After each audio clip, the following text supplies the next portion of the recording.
So, over this past week, we learned about different cultural beliefs, attitudes, and values that affect physical activity among men and women.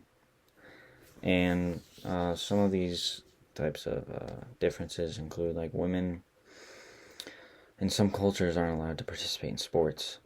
And so that definitely plays a big role into the amount of physical activity they get because they don't have the access to be active in sports. They have to find some other ways, which can be challenging. Also, in some cultures, family priorities are higher than anything else. So, like men in cultures should be out working, getting money, providing for the family. Women should be at home, providing for the family by taking care of the kids and doing things around the house. And so they're both priorities are for the family in a whole. So it's hard to find time for themselves to get physical activity when they should be focused on the family. In some other cultures, like in Latin cultures, it's viewed a bigger body build is viewed as healthy. So people might be less entitled to going out and getting physically active because they might slim down and they won't have that culturally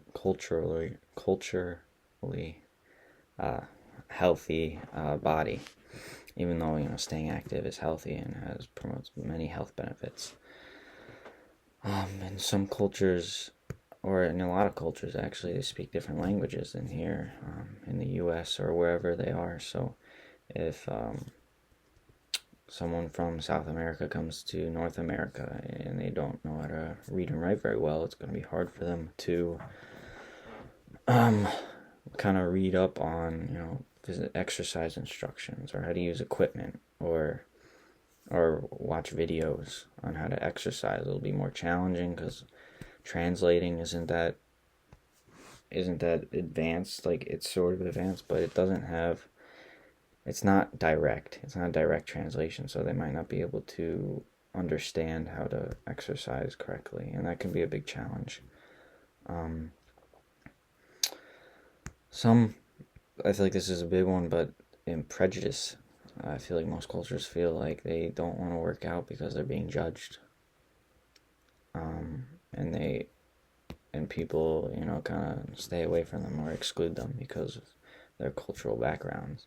But it also in ties with, a lot of cultures like to come together and they have like a sort of net group where they can work out together because they're the same culture. So I think that's one pro of your cultural beliefs that fit into physical activity and can overall benefit their health.